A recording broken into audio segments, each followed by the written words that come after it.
안녕하세요.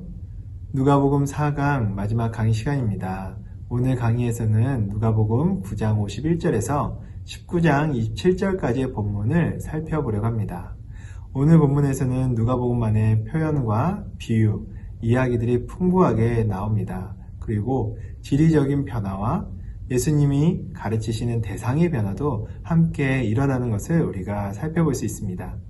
오늘 본문 이전까지는 예수님께서 갈릴리에서 사역을 하십니다. 그리고 오늘 본문에서는 예루살렘으로 향하는 그 도상에서 소수 몇 명의 제자들에게만 집중해서 가르치시는 것을 우리가 볼 수 있습니다. 그 가르침의 주제가 무엇이냐면 제자입니다. 다른 말로는 하나님의 백성입니다. 예수님의 제자가 가야 할 길, 하나님의 백성이 갖추어야 할 삶의 자세들, 이것에 대해서 예수님께서 가르쳐 주십니다. 크게 7가지로 나누어서 우리가 이 가르침을 살펴볼 수 있습니다. 첫째는 9장 51절에서 10장 24절까지입니다. 이 본문에서는 하나님 백성으로서 갖춰야 할 자세가 무엇인지에 대해서 설명해 주시는데, 그것이 바로 제자란 하나님 나라의 백성이란 예수님을 쫓는 자세를 가져야 한다.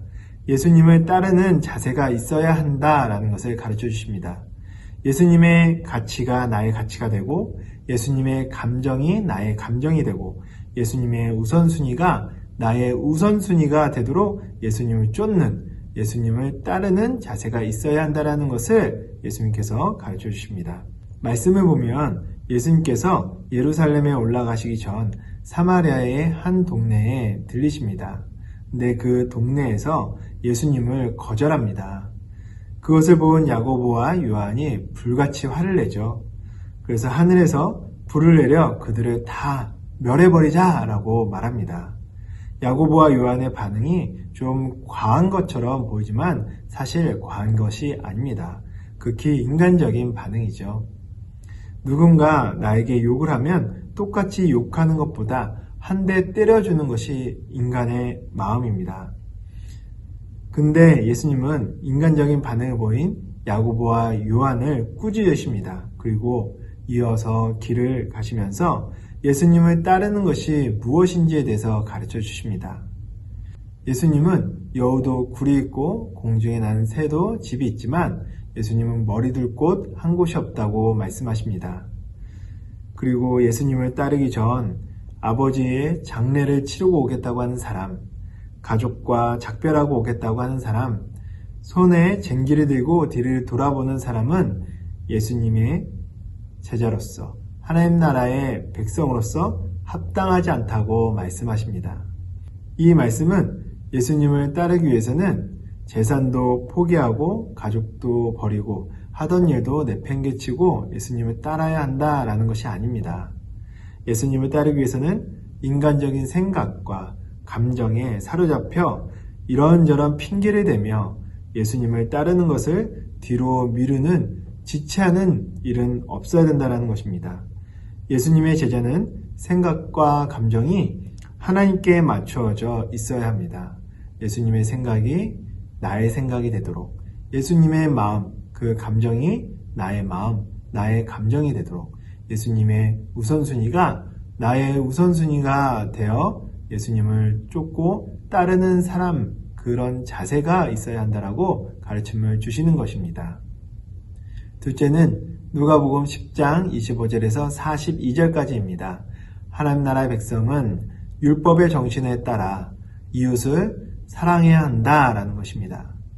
어느 한 율법교사가 예수님께 찾아와 어떻게 하면 영생을 얻을 수 있습니까? 라고 묻습니다. 이에 예수님께서 율법에는 무엇이라고 써 있느냐라고 되물으시죠. 이에 율법교사가 내 마음을 다하며 목숨을 다하며 힘을 다하며 뜻을 다하여 주 너의 하나님을 사랑하고 또한 내 이웃을 내 자신과 같이 사랑하라고 했다고 대답합니다. 이에 예수님은 그의 대답이 옳다고 말씀하십니다. 이에 누가는 하나님을 사랑하는 것과 이웃을 사랑하는 것이 무엇인지에 대해서 비유를 통해 설명해 줍니다. 하나님을 사랑하는 것이 무엇인지에 대해 마르다와 마리아의 이야기로 들려주죠. 예수님께서 마리아와 마르다 집에 잠시 들리십니다. 이에 마르다는 예수님을 잘 대접하기 위해 열심히 음식을 준비하지만 마리아는 예수님의 발 앞에 앉아 예수님의 말씀을 듣습니다. 이에 마르다가 분주하게 일을 하면서 마리아가 돕지 않는 것으로 인해 예수님께 불평불만을 하죠. 이에 예수님께서 마리아가 더 좋은 것을 택하였다라고 말씀합니다. 이 이야기를 통해 하나님을 사랑하는 것은 하나님의 말씀을 청종하는 것이라는 것을 가르쳐 주십니다. 그리고 이웃을 사랑한다는 것이 무엇인지에 대해서는 선한 사마리아인 비유를 통해서 설명합니다. 강도를 만나 거반 죽어가는 사람을 제사장도 레위인도 종교에 열심히 있다고 하는 그들은 모두 보고 그냥 지나칩니다. 반면 사마리아인은 죽어가는 그 사람을 보고 그냥 지나치지 않습니다. 그 사람을 살리기 위해, 그 사람에게 도움을 주기 위해 자신의 소유, 자신의 돈을 사용합니다. 그뿐만 아니라 자신의 시간도 사용하죠. 이 이야기에서 이웃이란 제한과 경계가 없습니다. 있다면 도움이 필요한 사람이 바로 이웃이라고 말합니다. 그리고 사랑한다는 것은 자신의 시간과 돈을 사용해서라도 생명을 살리는데 헌신하는 것이라고 말합니다.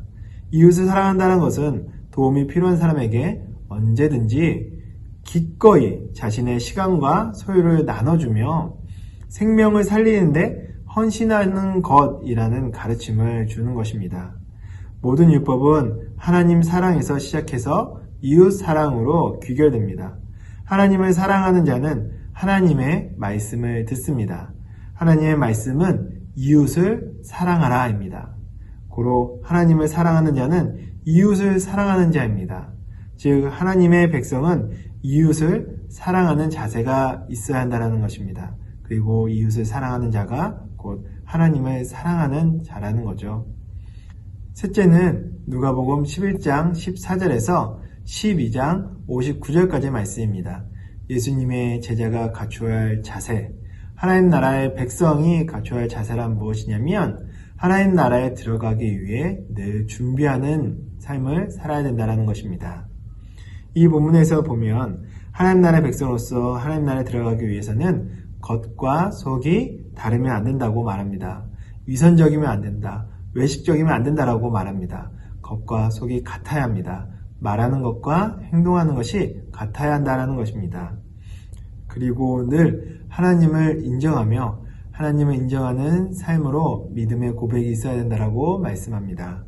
또한 자신의 소유를 창고에 쌓아두는 것이 아니라 하나님께서 공급해 주시고 채워주신다라는 믿음으로 자신의 소유를 나누며 가난한 자를 구제하고 돌보는데 기쁘게 사용할 수 있어야 한다라고 말씀합니다.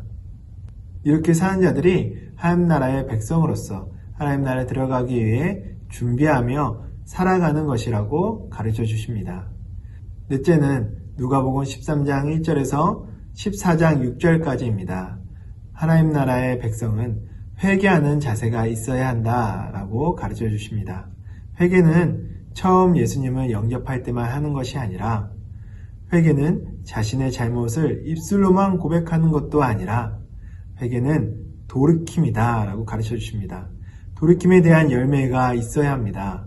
정말 회개했다면 그동안 세상이 좋아 세상의 가치대로 살았던 사람이 이제는 하나님이 좋아 하나님의 가치대로 살기에 삶의 방향전환이 일어나야 된다는 것입니다. 그러기에 회개는 방향전환으로 인해 자연스럽게 열매를 맺히게 됩니다. 열매는 하나님의 가치대로 살아 세상과 구별된 삶의 모습입니다. 열매는 하나님의 가치를 지식으로 아는 것으로 끝나는 것이 아니라 하나님의 가치대로 살기 위해 몸부림치는 것을 말하는 거죠.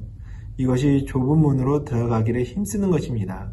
누가는 계속해서 반복적으로 하나님의 가치는 가난한 자, 약한 자, 도움이 필요한 자를 돌보고 그들에게 베푸는 것이라고 설명합니다. 하나님은 회개에 대한 분명하면서도 구체적인 열매를 원하십니다. 누가복음에서는 그 회개의 열매로 돈을 사랑했던 마음을 버리고 하나님을 사랑하는 마음으로 가난한 자, 약한 자, 도움을 구하는 자에게 베풀고 나누고 섬기는 것을 말씀합니다.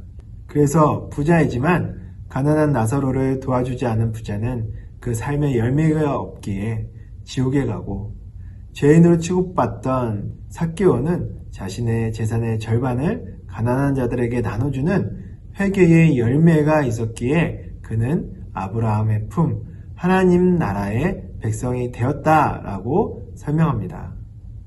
다섯째는 14장 7절에서 35절입니다.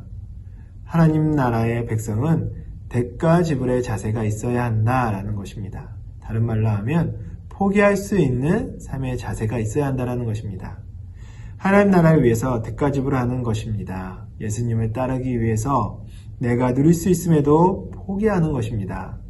무엇을 포기해야 하냐면 높아지려는 마음을 포기하는 것입니다. 명예에 대한 욕심을 포기하는 것입니다. 사람들이 자기를 부추기고 띄우고 높이려 할 때 더 낮은 자리로 내려가는 것을 말하는 것입니다. 또 보상받기를 포기하는 자세가 있어야 합니다. 세상은 give and take라고 말하죠.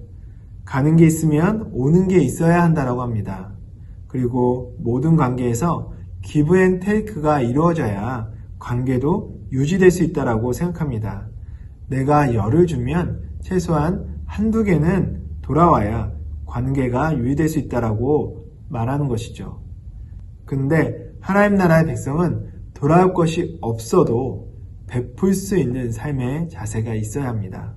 자신이 베푼 것에 대한 조금도 보상이나 보답을 바라지 않는 것입니다. 천국에서 주님이 주실 보상만 생각할 뿐 인간적인 마음으로 베푼 것에 대한 보답을 바라지 않는, 보상받기를 포기하는 자세가 있어야 합니다. 또 자신의 모든 소유라도 포기할 수 있는 자세가 있어야 합니다. 예수님을 따르기 위해서 부모와 형제를 미워하는 것뿐만 아니라 자신의 목숨까지도 미워할 수 있어야 한다라고 말씀합니다. 이것이 십자가를 지는 삶이고 이것이 세상의 소금의 삶이며 제자의 삶이라고 말씀하죠. 여섯째는 누가복음 15장 1절에서 32절까지입니다.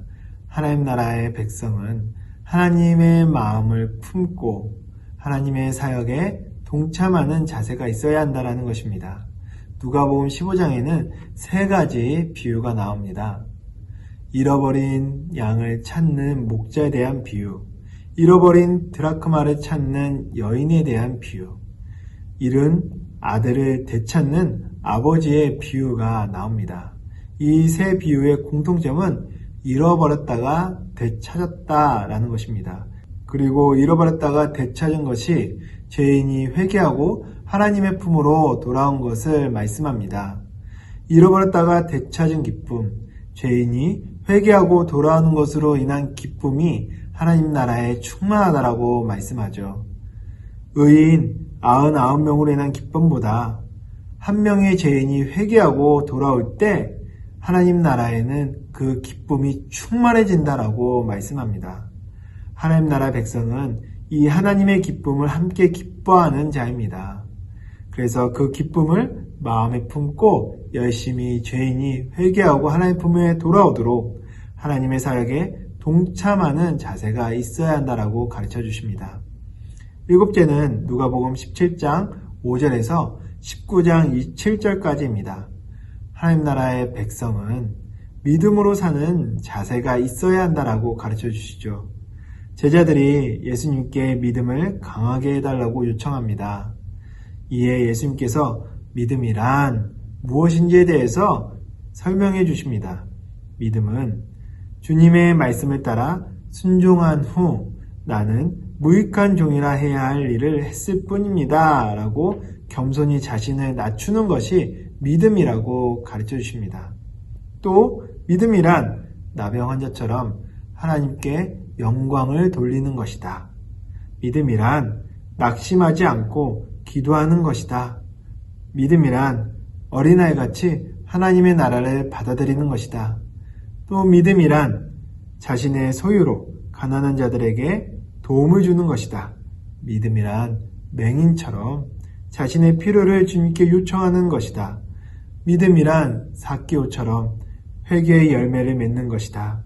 믿음이란 주인이 맡긴 것이 지극히 작아도 충성을 다하는 것이다. 라는 믿음에 대한 가르침을 제자들에게 주십니다. 하나님 나라의 백성은 이런 믿음의 자세가 있어야 한다는 것이죠. 사랑하는 교우 여러분, 이렇게 누가복음 9장 51절에서 19장 27절까지 하나님의 백성이 갖추어야 할 7가지 자세에 대해서 설명해 줍니다. 우리 교우분들도 이 7가지를 기억하며 하나님 나라의 백성으로 이 세상의 빛과 소금이 되는 교우들이 되시기를 바랍니다. 뒤이어 나오는 누가복음 19장 28절에서 24장 53절까지의 말씀은 예수님께서 예루살렘에 올라가셔서 예루살렘에서 하신 사역, 바로 십자가 사건에 대한 말씀입니다. 예수님께서 십자가에서 죽으셨다가 부활하신 이 사건은 다른 복음서들과 누가복음이 큰 차이가 없기에 우리가 다루지는 않습니다. 그래도 우리 교우들께서는 꼭 읽어보시고 예수님께서 십자가에서 죽으심과 부활하심 가운데 우리에게 주시는 은혜를 누리는 우리 교우들 모두가 다 되기를 바랍니다. 지금까지 누가복음 강의에 함께해 주신 교우들에게 진심으로 감사를 드립니다. 감사합니다.